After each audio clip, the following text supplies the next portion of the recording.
अहिंसा की बात बड़ी अद्भुत है। देखो, जैन भी अहिंसा मानते हैं, बौद्ध भी मानते हैं, वैष्णव भी मानते हैं, और तत्व ज्ञान के लिए कोई जाए तो जीवन में अहिंसा रहना। अहिंसा माने किसी को सतावे नहीं, दुख नहीं रहे, मन से, कर्म से, वचन से किसी को दुख नहीं देवे।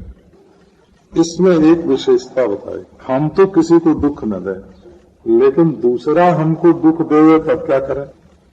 तो दो पहलू हो गए ना उसके। एक तो हम किसी को दुख न दें, परंतु यदि दूसरा कोई हमको दुख देने लगे तो हम क्या करें? तो इसके लिए अहिंसा शांति है। अदम्भित्वम, अमानित्वम, अदम्भित्वम, अहिंसा शांति। हम किसी को तकलीफ न दे, ये बात एक। और दूसरा यदि कोई हमको तकलीफ दे तो उसको क्षमा करें। ये तकलीफ देने वाले को भी तकलीफ नहीं देना हो, जो हमारे ऊपर क्रोध करे उस पर भी क्रोध नहीं करना, जो हमें गाली दे उसको भी गाली नहीं देना।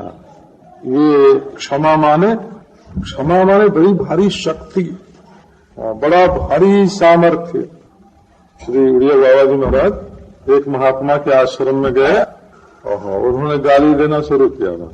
बाबा चुपचाप बैठ गए, ये नहीं कि गाली सुन के भाग जाए, तो भाई यहाँ गाली मिलती है तो चलो उठ चले। वो महात्मा गाली देने लगे तो बैठे रहे। जब उनकी गाली पूरी हो गई है ना, तब वहां से बड़ी शांति से उठ गए। तो लोगों ने कहा, भाई बड़ी गाली देते हैं, महाराज जी तो बड़ी गाली देते हैं। तो बोले, भाई बड़े बूढ़े हैं, उनकी गाली आशीर्वाद है, वरदान। तो गाली के बदले में भी गाली नहीं देना है। जो अपने लिए हिंसा का वातावरण बनाता हो उसके लिए भी हिंसा का वातावरण नहीं बनाना, क्षमा कर देना। ये क्षमा जो है ये ब्राह्मी शक्ति है। श्रीमद् भागवत में बताया है कि क्षमया रोचते। जमदग्नि का जहाँ प्रसंग है, परशुराम जी को उपदेश करते हैं जमदग्नि, क्षमा जीवन का भूषण है। जो क्षमा नहीं कर सकता उसके अंदर कुछ नहीं।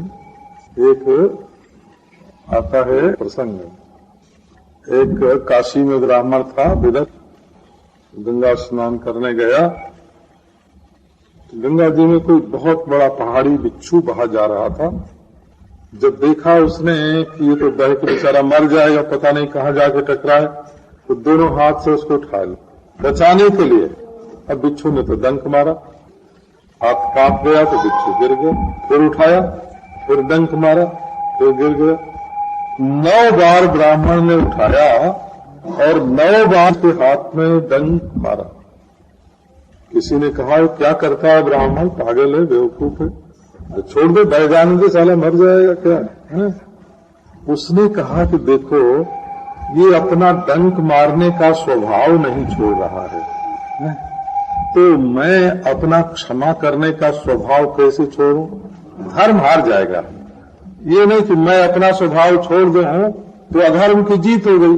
वो तो अपने स्वभाव को पकड़े रहा डंक मारने का, और हमारा जो क्षमा करने का स्वभाव है उसको हमने छोड़ दिया। यहाँ मुकाबला तो है डंक मारने का और क्षमा करने का। हम क्षमा को छोड़ कैसे दें? क्षमा हार जाएगी तो धर्म हार जाएगा। इसलिए सत्पुरुषों के जीवन में ऐसी घटना। एक सदाशिवेंद्र सरस्वती थे, अवधूत ऐसे कहीं भूल में सो गए, कहीं मांग लिया, कहीं खा लिया, कहीं सो गए। बड़े भारी अवधूत थे सदाशिवेंद्र सरस्वती। तो नारायण एक में उनकी बांह काट, किसी मिलेच्छ ने तलवार से उनकी बांह काट ली। काष्ठमौन थे, बोलते नहीं थे, परंतु बांह कट जाने पर भी उन्होंने घूम के देखा नहीं कि पीछे से हमको तलवार कौन मार रहा है। देखा ही नहीं पीछे, वैसे ही चले गए। उनके श्लोक बाबा को बहुत, महाराज को बहुत याद। आत्मविलास है ग्रंथ सदाशिवेंद्र सरस्वती का।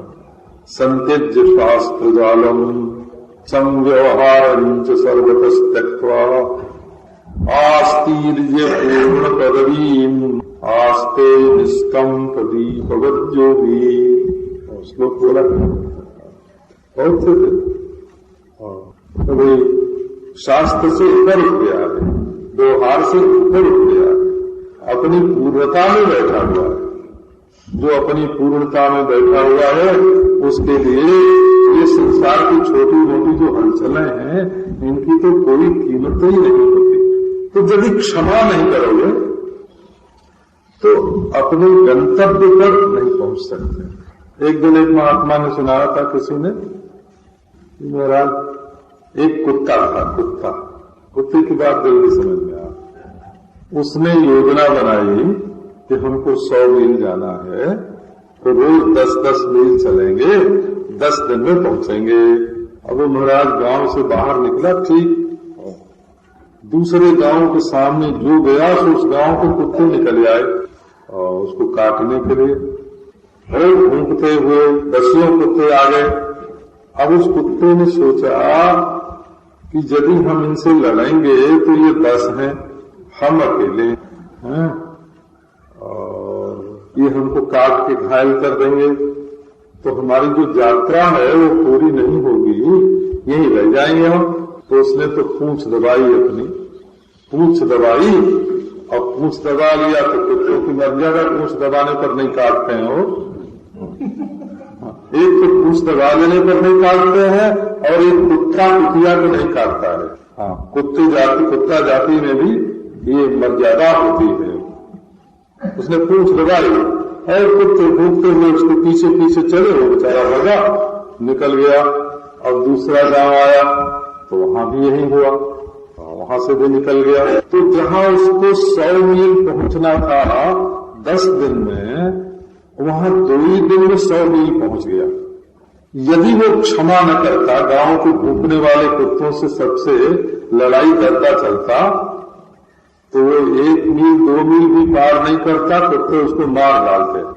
लेकिन जब क्षमा करता हुआ चला तब वो 2 दिन में अपने लक्ष्य पर जल्दी पहुंच गया। तो ये संसार में जो लोग दुख देते हैं, पीड़ा पहुंचाते हैं, उपद्रव करते हैं, वो तो हमको ये प्रेरणा देते हैं कि ये टिकने की जगह नहीं है, आगे बढ़ो, इस चट्टी पर मत टिको और आगे बढ़ो। तो हमें हमारे लक्ष्य के पास बहुत जल्दी पहुंचाने वाले वो हितैषी होते हैं। इसी से किसी से लड़ भीड़ के कोई आगे नहीं पहुंच सकता। लड़ाई का अंत नहीं है वो, लड़ाई का अंत नहीं है। इसलिए जो क्षमा करता चलेगा वो संसार में फंसेगा नहीं, वो परब्रह्म परमात्मा के पास जल्दी पहुंच जाएगा। और जो डंडे के बदले डंडा उठाएगा तो डंडेबाजी नहीं रह जाएगा, उसको परमात्मा की प्राप्ति कहां से होगी। इसलिए क्षमा जो है वो साधक के जीवन में एक आवश्यक तत्व है, अनिवार्य तत्व है, उसके बिना वो आगे नहीं